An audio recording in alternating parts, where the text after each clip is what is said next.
Hi, everyone. Welcome to Green Card Guys TV. And we have a new series playlist of meetings with other attorneys who may or may not practice immigration law. And in fact, we find that many of you have concerns about other areas of law. And so that's why we wanted to bring on a special guest today. His name is Tony Liu. He is a business litigation attorney out of California, and his law firm name is Focus Law. So let's bring in Tony. Welcome, Tony. Oh, hi, John. Thanks for inviting me to your podcast. I'm really excited to be here today to share some insight with you and your audience.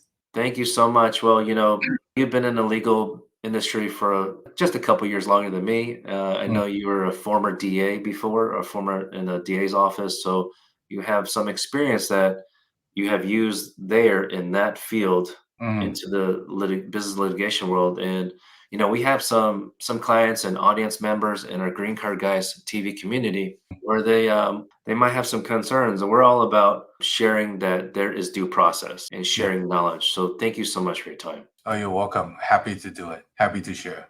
And of course, we did some research, my team and I, about you, and so we put we have some questions that I Sure. think the audience would find very helpful. And of course, if you have anything else you'd like to share, welcome to Okay. do that. For everyone who's watching, we do have Tony's information, especially if you are in California and need his help and his law firm's help. It is in the description box below, so please feel free to contact him and his team. You and I actually know each other through a group, Mm, and this group essentially is to help in terms of helping the client, right? To do mm, better for the client. Because, you and I have our own law firms, we're the business owner. At the end of the day, we always want to help the best interest of the client.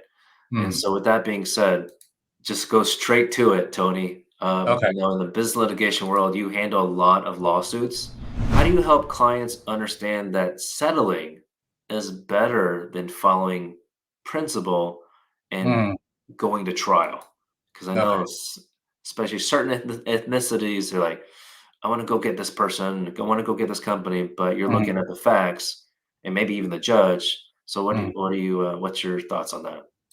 Well, my thought is, I am always a person who tell client I want to resolve the issue, whether or not it's through trial, through settlement, or through mediation. Right? Have somebody to be a mediator, try to pull the position close to each other and settle the case as a result. Why?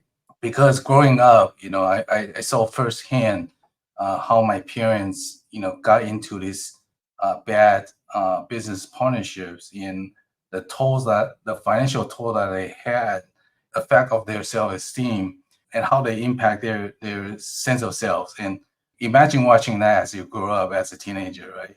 And I always wish somebody was there to help them guide this difficult situation through and also help them to kind of like rescue them, so to speak, right? That take them out of that particular situation. Unknowingly, I became that person as a business litigation attorney, and this is what I live for and what I do every day. It's to help business owners to resolve their issues in business. Doesn't matter what method that we use. Of course, if in this kind of situation, especially in the very beginning, emotions are high. The client often feel being betrayed, being stabbed in the back, if I can use that word.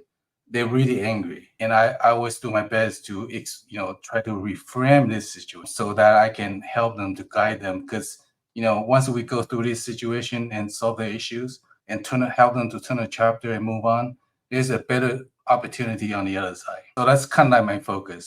One way of doing that is to help them to weigh it out. What is the benefit and the investment in terms of the time, energy, and also the cost dealing with litigation, right? I can always help them to weigh it out, making business decision. Ultimately, at the end, you cannot take your ego and go to a bank and deposit into a bank account, right? You cannot use your ego to pay the bills, pay the rent. So ego is really not your best friend.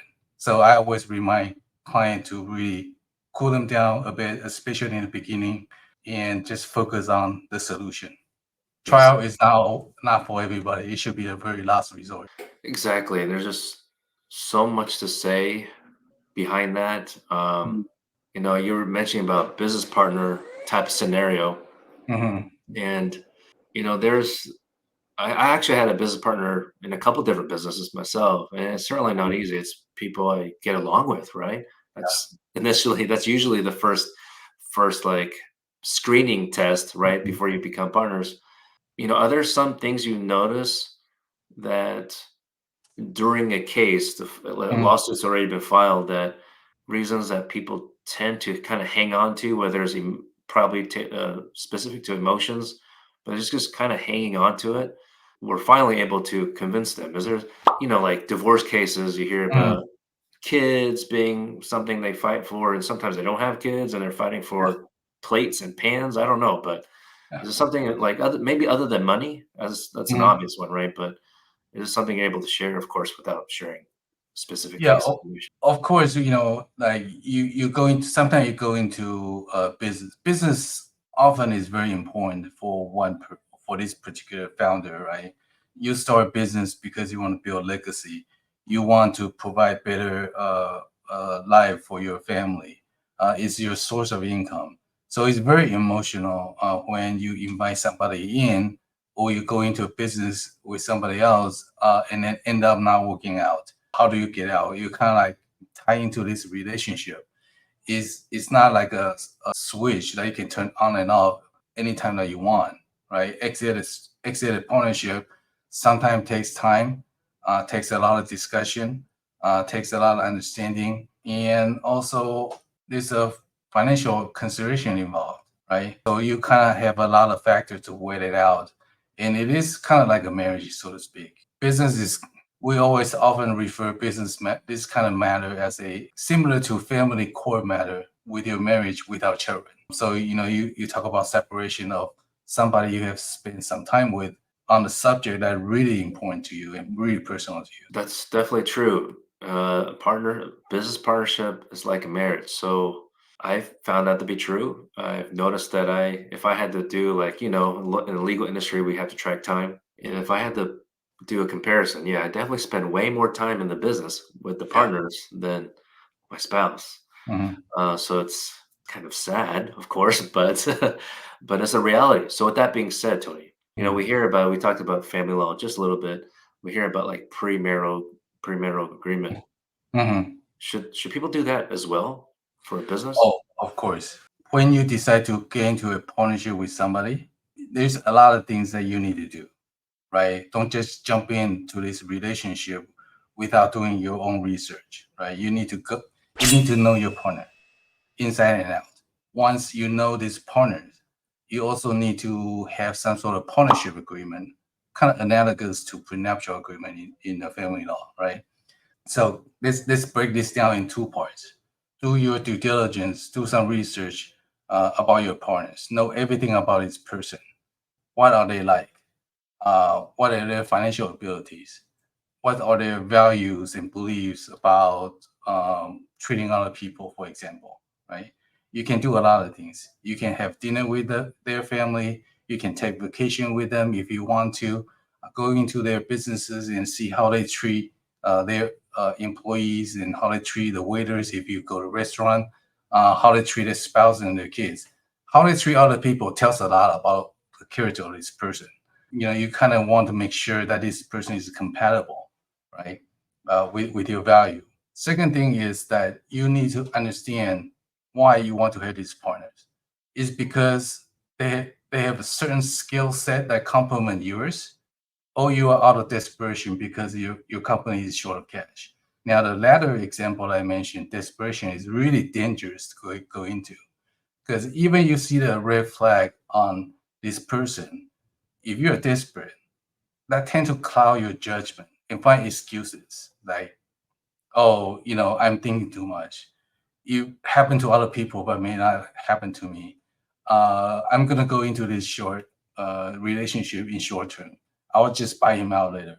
You know what? It will never work.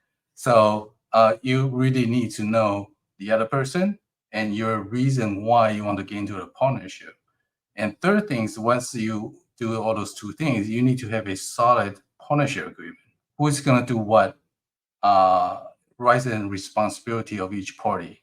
How are you going to make decisions, right? And also, in an event that it doesn't work out, how do you want to exit this relationship?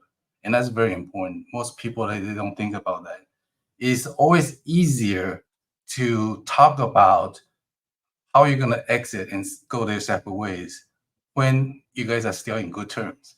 Once you guys dispute arises, the wall of defense kind of like putting up by everybody is really hard to talk about it, right? So when you guys are still in good term, these are the areas that you need to have a thorough discussion and put it in writing.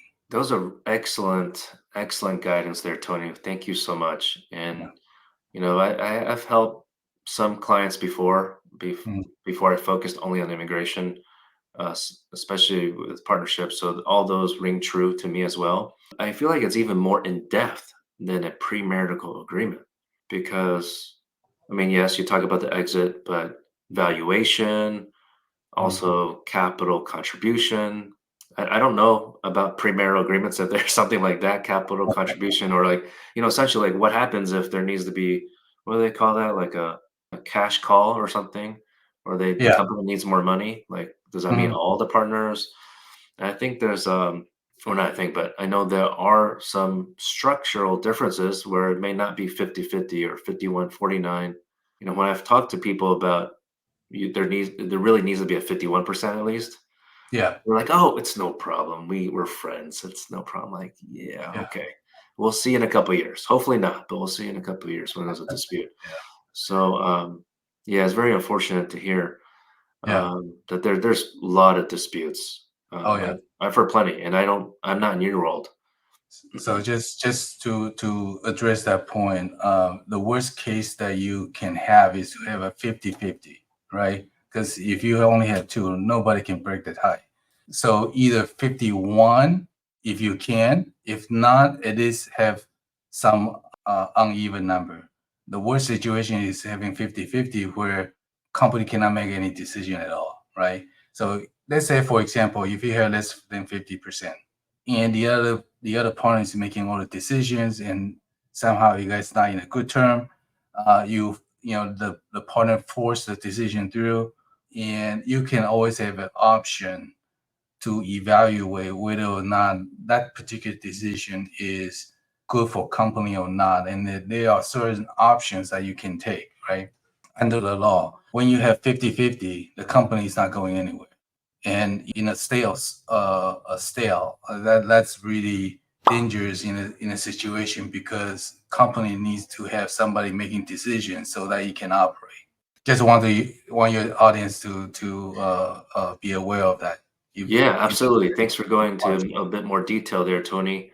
Let's talk a little bit more about your practice, if you don't Mm, mind. Do you find that when someone has presented their, let's say, the complaint, maybe they got mm, sued, do some people have some kind of hesitancy? Of course, when you propose a retainer, and for mhm, those that don't understand what a retainer is, essentially is a contract with mhm, payment deposit to start the legal services. mm, Um, you don't have, of course, you don't go into detail about your fees, but I wonder if like some business owners, whether big or small, regardless of the mhm, number of employees, like I feel like I'm making a bad assumption, but that most people just in the community don't understand what it takes to win.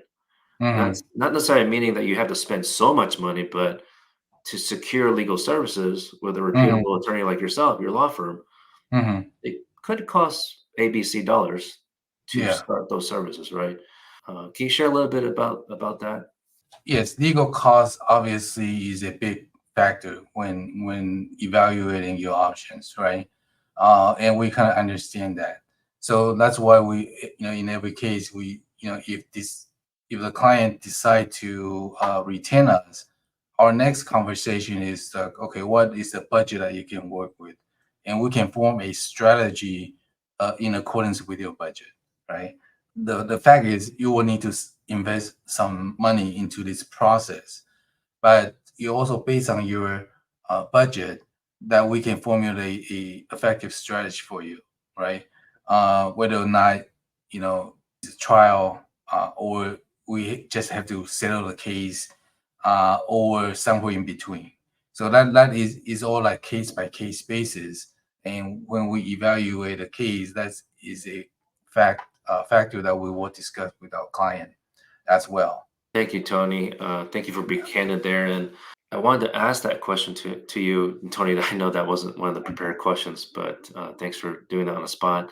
The reality is that I think most people don't understand and don't understand like why this dollar amount for hourly fee or Mhm. package, whatnot.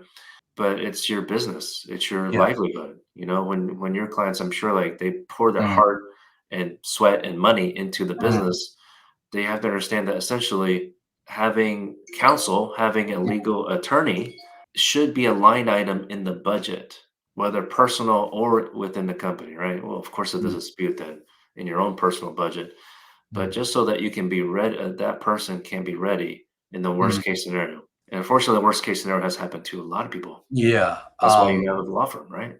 Yeah.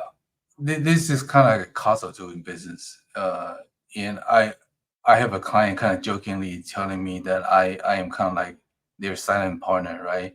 Because their annual budget of the company that kind of have, you know they have to set aside some legal fees as their one of their budget planning. So jokingly, they were saying I'm kind of like the silent partner, in a sense that they have access to attorneys when the issue arise, or better yet, when they have a questions. How can we? What are the items that we can do before this dispute escalate to the point of no return? And that's where we always want to avoid, right? It's always cheaper to resolve that when you just notice the issue, and that's the easiest time. And often you can just resolve it, have a solid discussion, a candid discussion with the other party, and so that we can avoid past escalate to the point that there's a huge interruption of the business. So it is a investment, just like you are investing in CPA or other financial planning professional with your company. And I just want to bring your attention that I once attended Tony Robbins' business is a master in business, is a seminar in business, right? A business mastery. Okay, one of the one of his book, chapter 5, he was talking about anticipation of what's coming in business. And on that topic, he talked about two things. One, you need to anticipate through legal advice of the attorney, and you also the financial advice from CPA. And I'm just paraphrasing, but he did talk about these two items that you need to retain, have access to these professionals so that you can anticipate what's coming of your particular action today or your business environment today. So it's kind of like a risk, uh, assessment. Make sure that you are operating at the lowest risk level. That completely makes sense, Tony. Yeah, thanks for going a bit more detail on that as well. It's just, I think about when people contacted me and said like, "Oh, I received this in the mail," and Mhm. this is before and after I went to law school and got my license.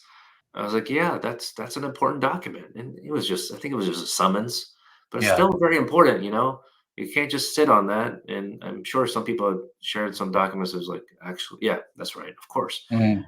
When you become a lawyer, people start Mhm. asking you questions, right? From friends and family. Happy to help, point them in the right direction. But some people are like, oh yeah, I won't worry about that. So Mhm. I think Tony, you and I believe in our team, our legal teams, Mhm. we have a proactive mindset. Yes. And essentially, like you were saying, that it seems like you're like, in some way treated like a silent partner because Mhm. you're looking out for the best interest of that client, that business company client or business client. Mhm. Yeah, that's normally actually how it is for like I anticipate, I assume that that's how it is like as an in-house counsel, at least. Mhm. Like if the lawyer working for the company directly and only for that company. Of So it's a course. it's a rare, I believe, I could be wrong. Mhm. I'm not trying to speak negatively of any other attorney, but I believe the concept of looking out for the best interest of the client in your Mm, role as outside counsel, it may not everyone may be as proactive as you, if that mm, makes sense. Of course, you're looking out for best interest of yeah, client, but to what extent? So that's something to keep note of, everyone. yeah, If you need someone like Tony on your side, and he's out in California, and so my practice is my law firm is different. yeah. Immigration is federal practice. So if anyone knows a business or a company in California that may need Tony's service, please reach out to him. And of course, his information is down below. Thank We you, just have John. a few more minutes, Tony. I know you and I we've just talked before one-on-one, and there's just so much Mm, we can share. But the next question, actually specific to your practice, again, is I looked at your website, browsed it, we chatted briefly about it, and you have mm, something called concierge service. Yeah, concierge counsel service. mm. Can you elaborate a little more about that? Because I haven't seen that anywhere else. Concierge service for us mean it's kind of like we're providing a white glove service. The whole idea is that um, to um, provide the legal services, handle the dispute, or handle the litigation matters for the client that has the least impact to their business, or least disruption of business as possible. As you and I know, the litigation is really take a lot of time, emotional, draining emotionally, draining your finances sometimes, and also your time, right? And this same time, money, and energy can also spend on your business to grow and to scale. So what we do is we provide a service so that while litigation is going on, while client is going through this journey of litigation, we're gonna minimize the disruption to their business as much as possible. How we accomplish that? Well, first of all, we will pretty much give them the access to our team, right? We utilize the technology where when the client communicate with us, all our team sees it, and whoever can jump on it right away to solve to address that concern or address the issue, they will take care of it right away. We also do a site visit. We go to their companies to make sure we understand their operation, help them to organize the documents that they need to support their claim, or meet their key employees of the companies or witnesses. So if they don't have a time to come to our office, that's okay. We will go to them as well. Our legal staff, our team is pretty much their team. That's kind of like the way I like it to use it. So they can treat our firm as their in-house legal department, right? So if they need to organize the case, organize the document relating to this lawsuit, they can have a direct access to our support team, and it will just handle it from beginning to end uh, with very little of their involvement. So that's kind of what I refer to as a concierge service, so that I can save them time, save them energy, so they can spend on their business, growing it, and focus on what they do best, and ultimately save their money at the long run. Amazing, Tony. There's that saying in the business world, and especially attorneys, legal industry, is that time is money, right? So Yeah. that's great that you have ways to reduce any kind of time delay in that Mhm. sense, and you create that stronger relationship with Yeah. your client company. Yeah, I appreciate that. If I So, what we really focus on is like we do the things right in the beginning, so that if we have to go through a litigation process, we can get in and get out really quickly, efficiently, and least amount of cost as possible. So that's kind of like our goal of this firm. I see that. So yeah, it's even more proactive than I was thinking Yeah. initially. That in an ideal world, a more Mhm. perfect world, a company client would reach out to you before there's a lawsuit. Yeah. Just kind of sounds kind of like a audit check, Mhm. but like, hey, Tony's legal focus law. Like, what can I do to improve here? Mhm. Let's get to know each other. So yeah, Yeah. I would say that's pretty rare concept, but I would certainly appreciate that. So that's a Yeah. great service that you offer, Tony. a site visit. That's so nice. Yeah, you go to them. Yeah. I rarely hear about that. I only hear, well, I have heard about that with PI attorneys. So of course, as y'all can Yeah. imagine, ambulance ambulance chasers. But one at least one last question here, Tony. We can Sure. wrap up for the audience. Is that we discussed I had mentioned that you're a former prosecutor, so Mhm. that's the criminal side of things. But how do those skills apply in the civil area of law? Now, this Okay. question could also, of course, be helpful for people who are considering to go to law school or do a career Mhm. change. So criminal law is area of practice where attorney go to trial a lot. I would say on a monthly basis, right?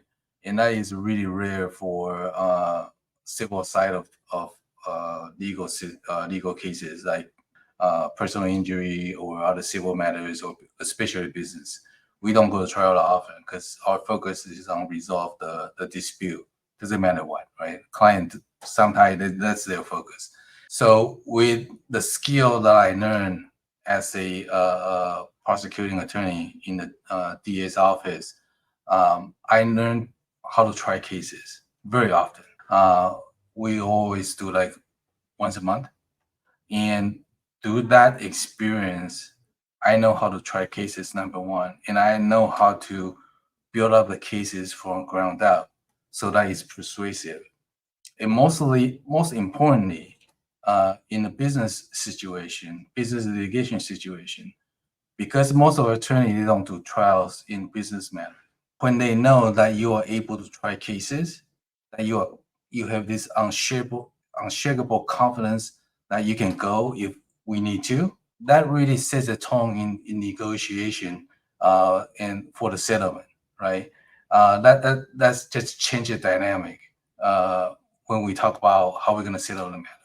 They are less, there's a difference between posturing and also when you just know that this attorney will take you to the case to trial if you don't settle, right? So that's kind of change the dynamic. And often because of that confidence, we were able to negotiate a better term for the client as a result. So that trial skill that I learned in DA's office is very, very important, very valuable. And also that, we have this discovery process in, build up the evidence, so we are able to identify what evidence works, what doesn't work to prove our case. And that will save costs as well. So we don't just like send out a subpoena with no focus, right? We just focus on what directly needed to build our case and win a case. And we are really focused and efficient as a result of this knowledge and experience gained working as a prosecuting attorney. Well, that's very helpful. Yeah, because Yeah. I've heard of situations where if whoever the other party knows that, let's say like your law firm, if it didn't have litigation experience, they'll of course take advantage of that fact. Yeah. So it's good that you've been able to transfer those skills from the Mhm. DA's office to the business litigation practice area. And I'm sure your clients certainly appreciate that. Again, there's so much we can continue talking about, sharing your wisdom. Thank you so much. Yeah. Is there any last thoughts you'd like to share with the folks in our Green Card Guys community? Yeah. So the final thought is that business when you want to have a partner for your business, often is good if you do it right? So make sure that you have a right reason to find this. You want this person to be your partner. Make sure that you understand. Make sure that their value and character align with yours. And most important, put the agreement in writing. And this particular piece of writing is gonna be your historical document. Later on, you can reference all the time back to these agreements and to help you guys discuss what you guys agreed on and didn't agree on. So it will provide the clarity later on when you're doing business together for a year or two, so that because our memory fades sometimes. When you have this agreement, it's a historical document that you can always reference back and about what agreement was and the intention of the party. So with that being said, John, thank you very much for giving me this opportunity to share this insight. I really enjoyed the time and really happy to share these ideas with your audience. Thank you so much, Tony. Yeah. Talk to you soon.